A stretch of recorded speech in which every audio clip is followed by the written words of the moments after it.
welcome to my review on the MTH Railking K4. It was 1914 when Pennsylvania's first-class K4 was produced by the Boston Locomotive Works. This class of locomotive was the Broadway Limited, Pensy's famous passenger train, from 1914 to 1957, around the time when steam was finally put to rest.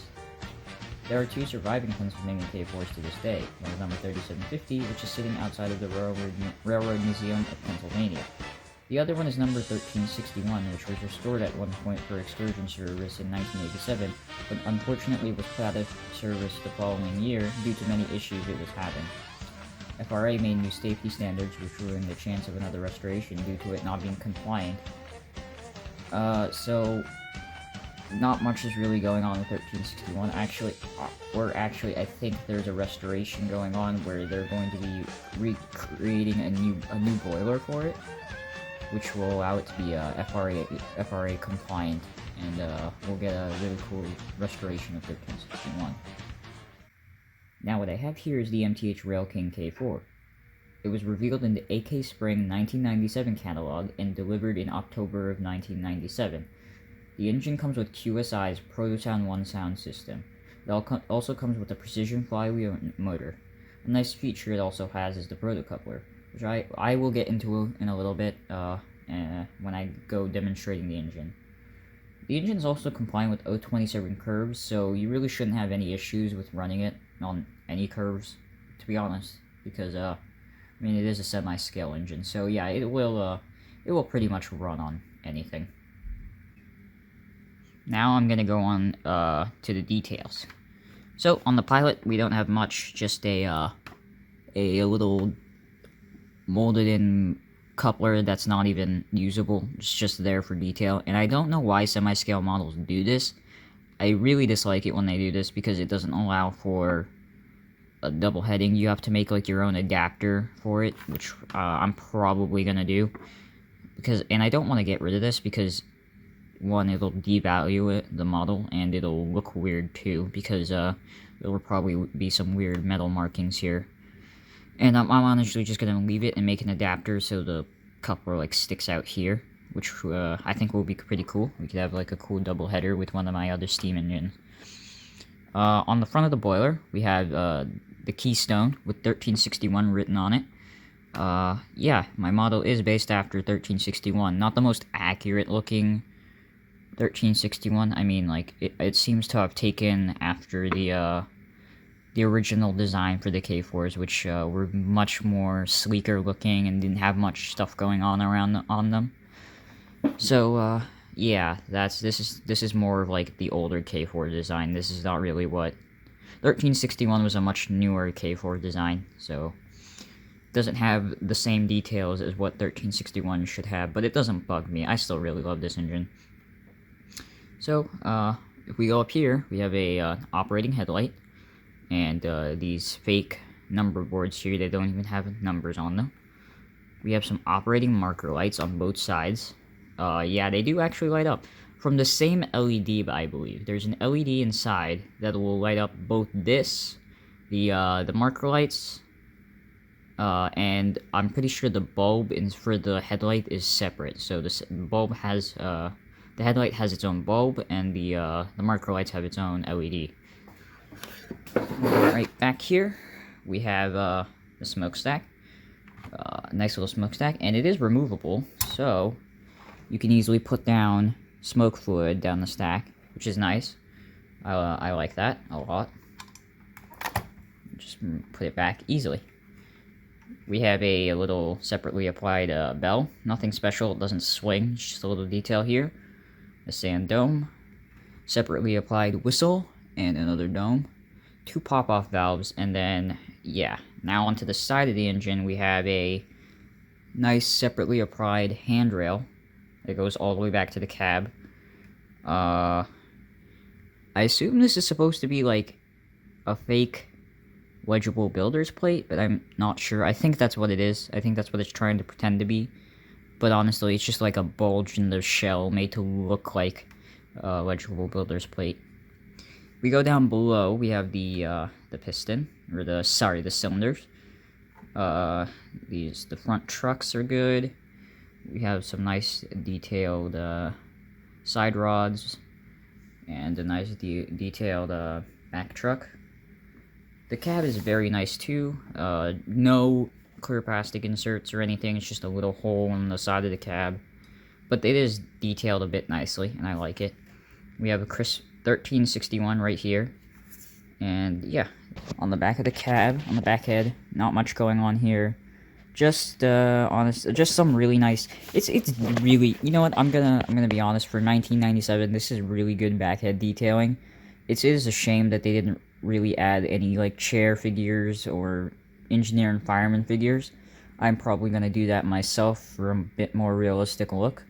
But I will have to admit this backhead looks very good for 1997.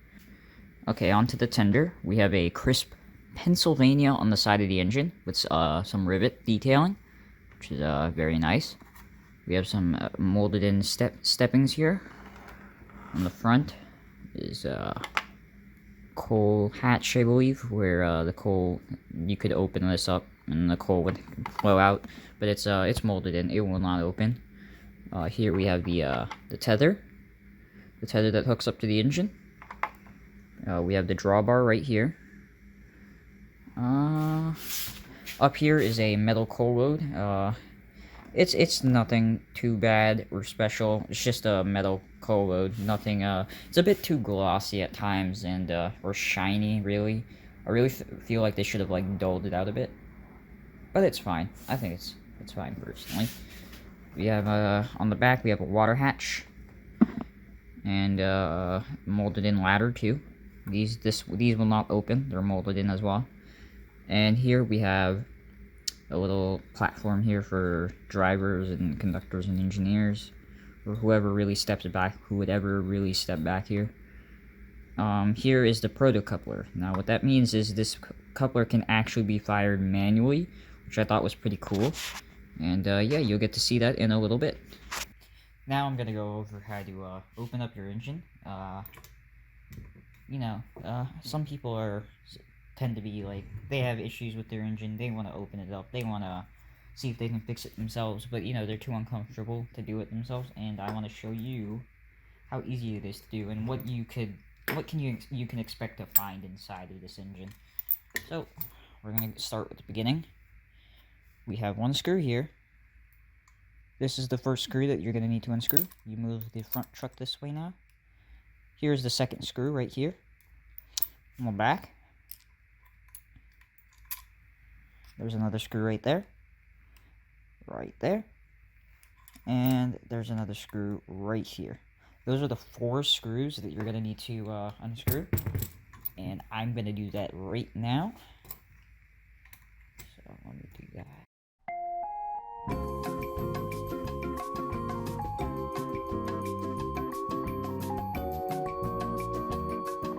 Now, once you have that done, you have all the screws out.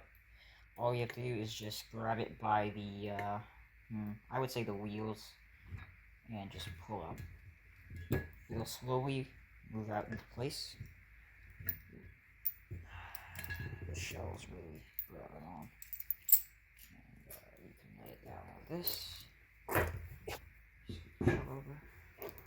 Now, I recommend you be careful when removing the shell, actually, just because there's a cord here that you don't want to really break, because this cord goes to the headlight, the bulb inside the headlight, and it so you don't want to break that. This is the LED for the marker lights. So yeah, the marker lights are just painted green, but so to get like a green marker light look, but the LED is just plain white, and honestly I don't see why they would need to make a green bulb. It's easier to just paint it. But yeah, what you're going to find in this model is your smoke unit. So this is the really bizarre looking smoke unit actually, but yeah, it's a smoke unit. You have your precision flywheel motor here. So see, I turn it and the wheels are moving. Here we have the board or the receiver for the tether. So this is where this is what receives the signal from the tether. But yeah, that's all you're gonna really find from your model, from your MTH Railking engine at least. The tender actually has a lot more stuff going on. So to put this back, all you gotta do is grab the shell and just slide it back into place. Simple as that. Just as simple as that. And all you have to do after that is you turn it over. Make sure you're holding it securely so the stuff doesn't really, so the shell doesn't fall out. Turn it over, and you start screwing it back in. I recommend a cross pattern, so start here, and then make your way onto the other side. So like right here. Cross patterns just secure it in place, and then the rest are just support.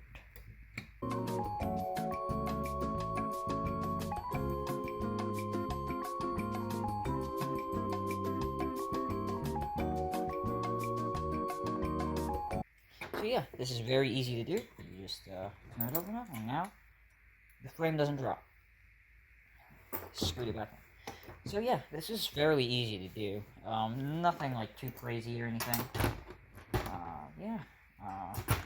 Now I'll do the tender next, just for those who also want to see how to open the tender.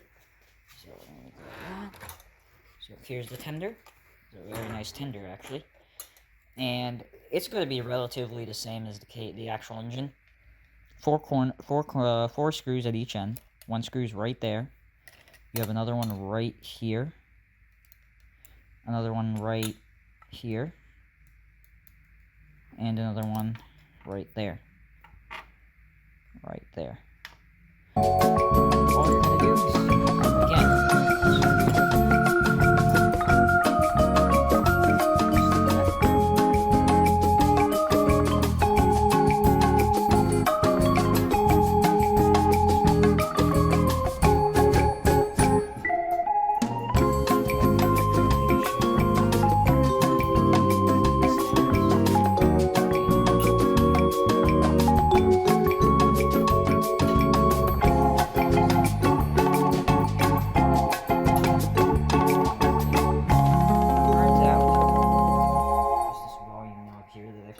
yeah, there's a volume knob right here. Right there. That's a volume knob. You just turn it right, you turn it right, and it gets louder. Turn it left, it gets quieter. So, yeah. So now, you have all the screws unscrewed. Just pull it out. Boom. You got all the insane electronics going on here. This one has a lot of stuff going on, but these are the two soundboards, the QSI soundboards. Here's the battery, the 9-volt battery. This is an NIMH rechargeable battery. That's what I recommend you use, actually, and I feel like I should actually start saying... Let me talk about this now. This is actually really important, but this is actually like really important for MTH QSI engines in general. So MTH engines come with a NiCad white battery. Yeah, a NiCad white battery, MTH battery. Those tend to cause scrambling a lot. Like those are the main causes of scrambling. Now you might be asking, what is scrambling? So one of two things happens. If your battery dies while you're running your engine, don't shut it off. Especially if it's like the MTH NiCad battery. What I would say to do is just let it sit there and let it recharge a bit until you start hearing the sounds start playing again, because what will happen is if this battery dies, the engine will stop even though you switch the lever, the sound will stop. Now you just want to wait until the battery recharges and you start hearing sounds again, and then let it recharge a bit. Like even when the sounds turns on finally after recharging a bit, let it sit there for just a couple minutes more, and then turn off the engine. Because what happens is, if the battery is dead and you turn off the engine, there's a possibility it will scramble your board. And now, scrambling can be two things. It can be the minor, sound stop working, you just use reset 18 to fix it. Or it can be more fatal and a full scramble, which means you need to get a reset chip and I'm not sure how to do the reset chip yet, but there's something you have to remove from here, replace it with the reset chip, and then do the whole reset process. It's fairly annoying, so I recommend not having an MTH and NiCad battery. Find an rechargeable NIMH battery. I use Tenergy, but the Amazon Basics and BCRs are very good. BCRs, Amazon Basic, Tenergy, NIMH, rechargeable 9 volts. Those are very good, and I would definitely recommend them. But yeah, you just want to be careful with the batteries on all of these. These are QSI was a very sensitive equipment. So yeah, that's about it for really. That's all you really need to know about what to be careful with when you're doing this. Though, if you want, QSI boards, Protosound 1, QSI Protosound 1 engines are a good candidate to be upgraded to Protosound 2. So, you have that as an option if you really want to. I plan to keep this Protosound 1 for as long as I want. If I'm going to upgrade it, it may be a TMCC upgrade. Otherwise, this engine is all good to me. I really like the Protosound 1 sound system. QSI really did well with it. Much better sound files than what Protosound or what MTH does today. Because their sound files for Steam engines, I will say, kind of suffer really. Not very good sound files. Alright, now that we've gone over all the details and the history of the locomotive, let's start her up. So, as you can see, the bell rang twice right as it started up. That means the locomotive is in reset mode. What reset mode means is you can change a bunch of the settings, so you can customize the engine to your liking, essentially. So, to get it out of reset mode, all you have to do is drop the voltage all the way down, and lift it back up, as if you were changing direction.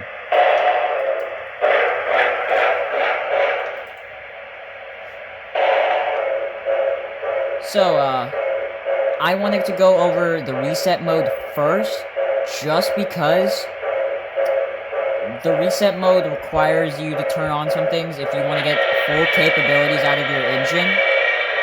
And, so, I'll do that right now. If you have your engine up and you want to go back into reset mode, just turn it off. Once it's turned off and the bell rings like that, you can turn it back on, and you're back in reset mode. Now, if you want to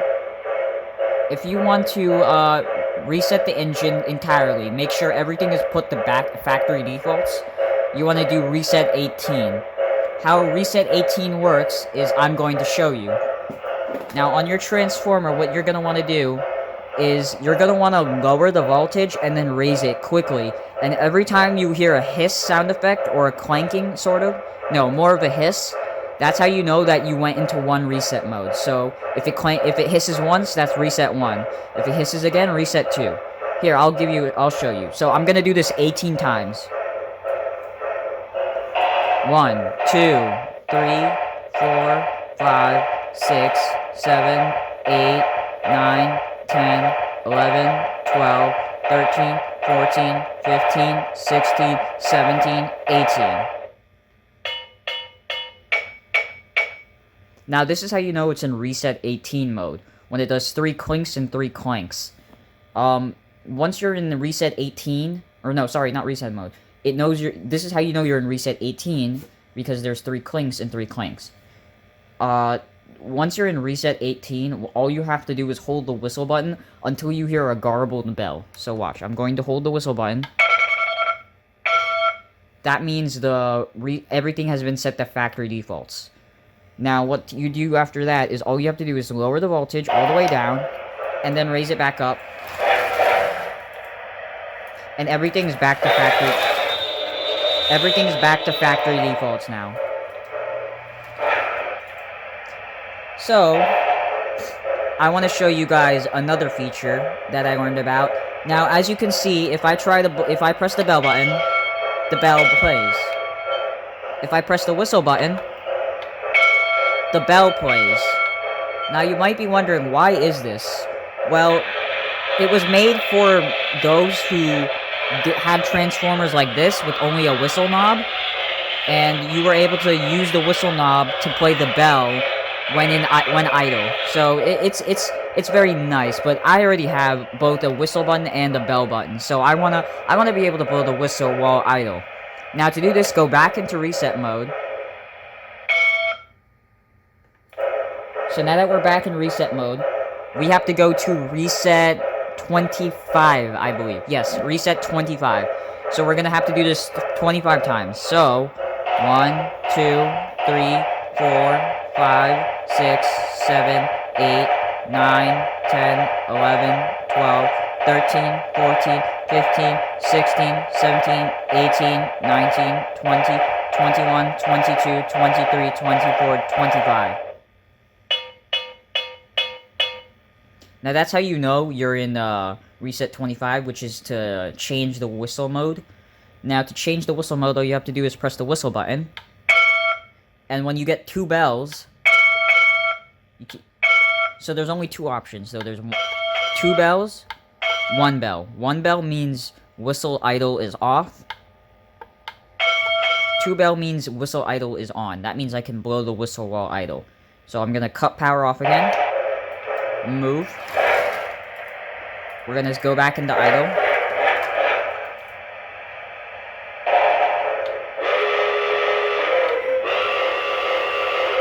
And now I'm able to blow the whistle again. It's pretty neat. I really like this reset feature. It feels like you have more control of what you really want on your engine. Another thing to note is to ring the bell and blow the whistle. You have to be below a certain voltage. If you're too high, the bell won't work. But what will happen is if you hold the whistle button, you'll get that clank. That means the proto coupler is armed. If you press it again, now the proto coupler has been activated. Here, I'll show you again from here. So there's the clank. And there's the coupler.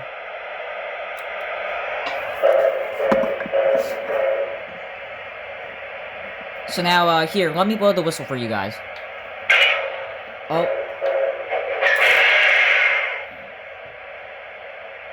So now here's the whistle for everyone. Oh. There goes the pop-off valve. That was the, pop-off valve. Alright, here's, the whistle.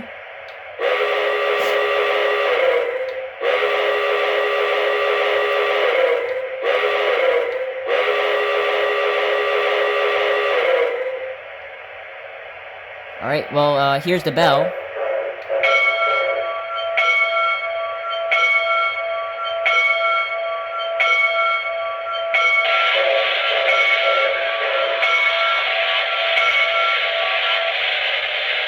And, here are some of the idle sounds you can hear.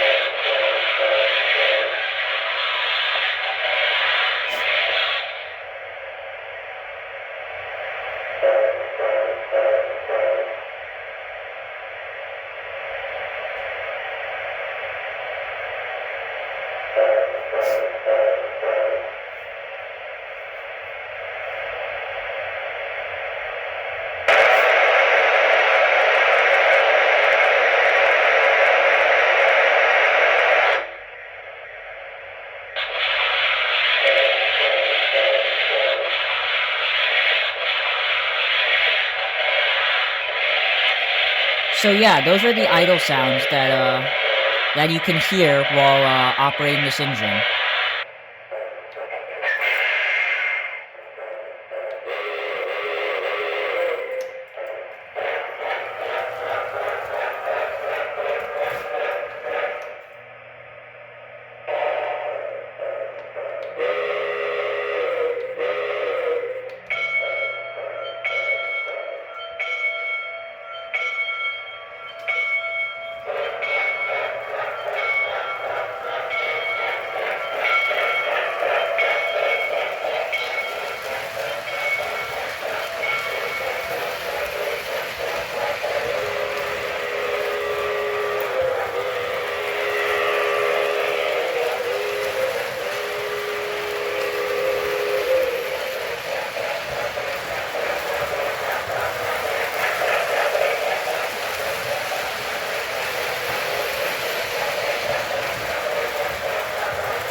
I'm gonna activate the PAA sequence, which is done by holding the bell button for 3 seconds.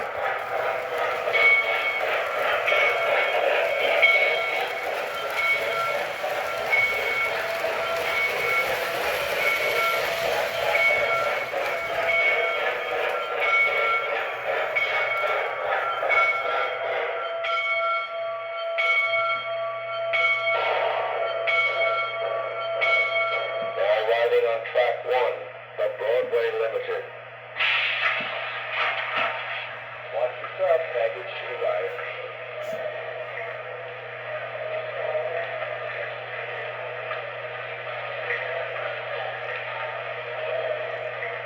Have a nice day.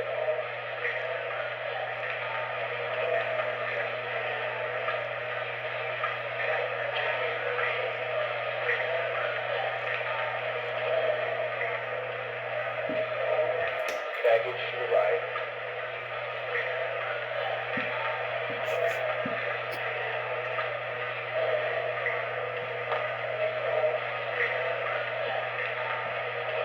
Baggage to the right.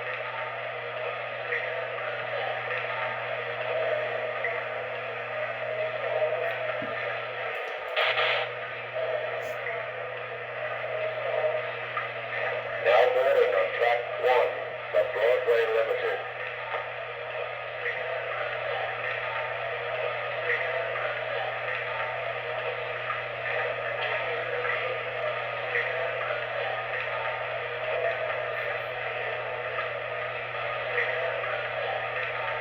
Ticket, please.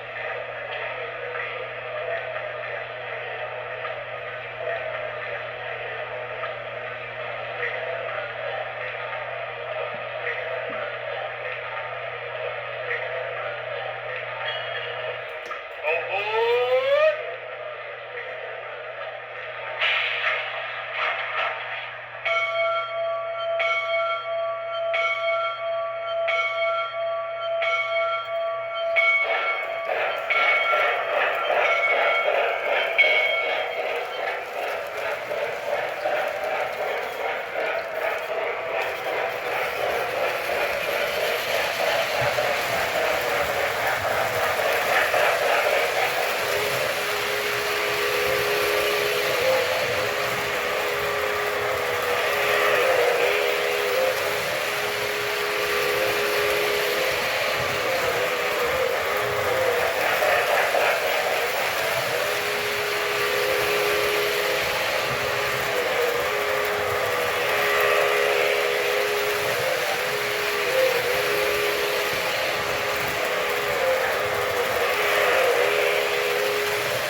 Alright, well, this is a neat little engine, and I'm really glad I grabbed it when I saw it. It was on an eBay listing, and, you know, the price was tempting. I snagged it as fast as I could, because it was going to be my first MTH model, actually, and I was very excited to get something that isn't Lionel for once. I was doing research on Protosound 1 engines when before I purchased it. And, you know, it just got me more excited because I was really excited to experience Protosound engines for the first time.